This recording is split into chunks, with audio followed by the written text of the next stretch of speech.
Let's talk about the fastest way to get rid of acne. If you have acne, you are going to be happy that you found this video. All it takes is the correct knowledge.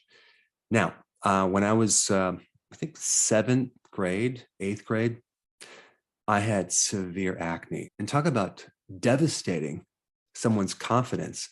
I mean, it's already hard enough to be a teenager, but to have acne on top of being an awkward teenager, devastating. Remember, I was in 6th grade, had no acne, right? I didn't even like girls. And then all of a sudden in 7th grade, I started liking girls. But I had acne, and that persisted in 8th grade, 9th grade, 10th grade, 11th grade. So it can be very devastating. So I really wish I knew what I know now back then. It would have came in handy. All I knew back then was to keep washing your face, using creams, even though it didn't work, and we just keep trying it over and over and over. Here's the big problem. If we actually do a search on acne, let's take something that's very credible, right? Wikipedia, right?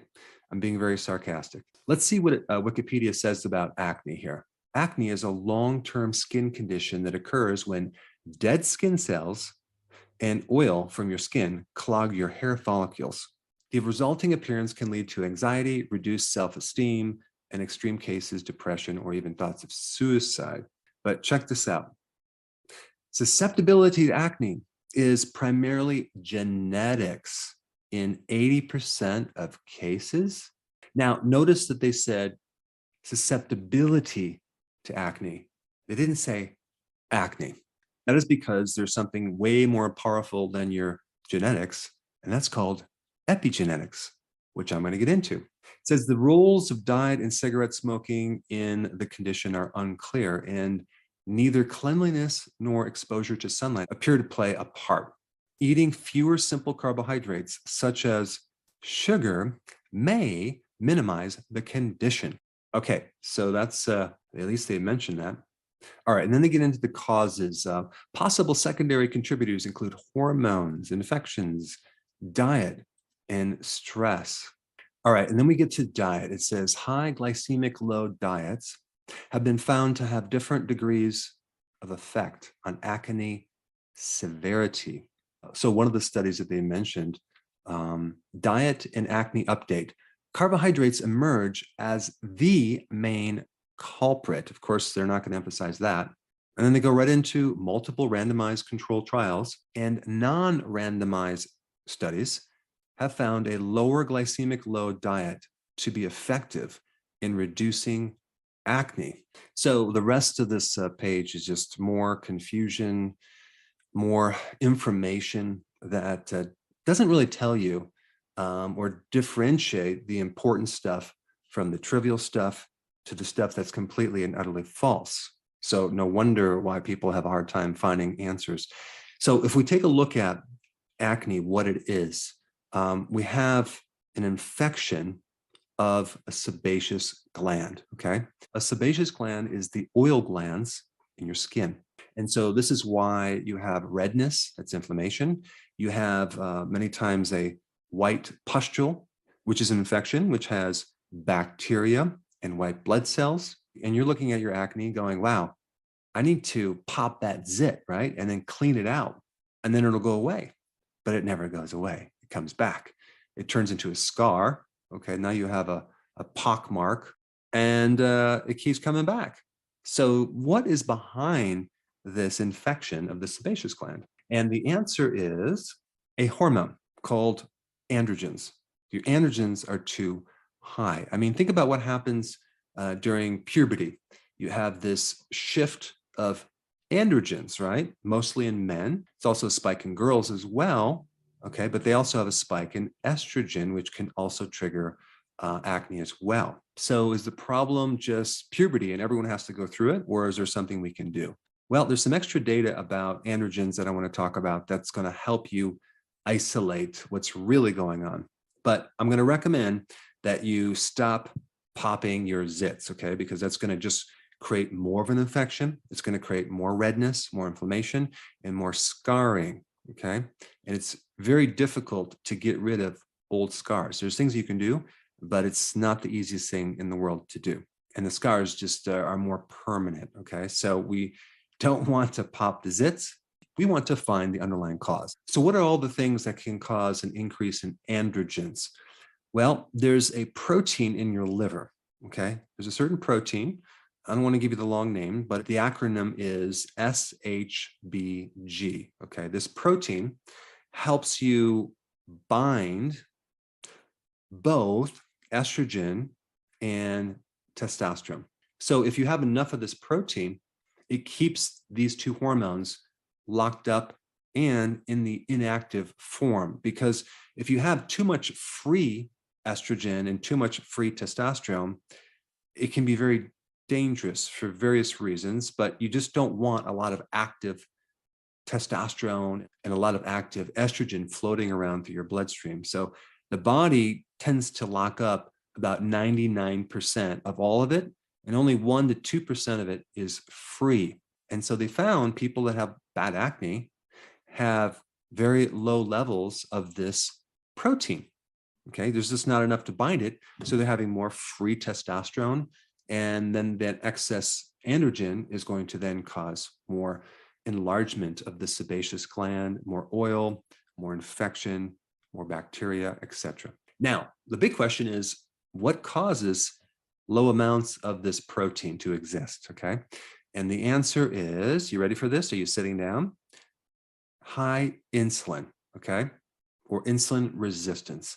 That means high amounts of carbohydrates in your diet, as in teenagers consuming a lot of carbohydrates and sugar. In fact, an average teenager consumes the most carbohydrate of any point in their life right at that point in the teenager years. So they're dumping so much carbohydrate into their system on top of an already existing high level of androgen. So it's just the perfect storm for developing acne. Now, a couple other things that can do it. A fatty liver.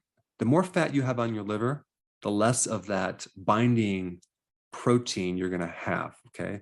Inflammation in the liver. And so, as you can see, the liver is really, really important in the regulation of these hormones. Now, a couple other things can do it. If you have a low thyroid, which usually is caused by either a liver problem or high levels of estrogen, okay? Because people don't usually have a primary thyroid problem. It's usually caused by something else. And a fatty liver could do it, or high levels of estrogen could do it. Also, high cortisol, as in stress, can make things worse and increase more available testosterone, thereby triggering more of the acne. All right, so that's number one. And the solution is very, very simple. Stop eating the sugar and the carbs, okay? Get on a healthy keto plan. Stop snacking. That's a big one, especially for teenagers. And also start doing intermittent fasting. Those three things, it's going to be the common thread through this video, but very, very important. Milk thistle is a fantastic natural herb to help the liver rejuvenate, recover, as well as to normalize that protein. Not to mention, it can help you remove fat from the liver as well. So milk thistle is a great thing for acne for these reasons. All right, number two, just high insulin in general, not having anything to do with the liver, will then increase your androgens. I mean, take a look at a condition called polycystic ovarian syndrome, very common in women. What does that come from? High levels of insulin. They nearly always have high insulin resistance, which actually is going to allow the body to pump out more insulin. And if they can just cut down the carbs, okay, stop snacking, and do intermittent fasting, those three things, bam, the problem goes away. So if you have acne, you need to start to do that. A really good herb, and you can get this as a tea as well, is berberine. Berberine works very similar to metformin, okay? What is metformin? That's a medication for diabetes, and it works to help get in check insulin resistance.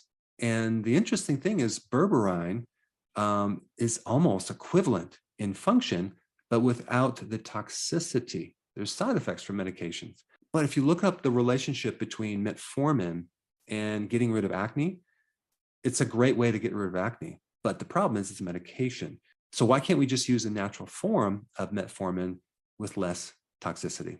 All right, so far we have lower that binding protein by doing low carb, no snacking, fasting, milk thistle.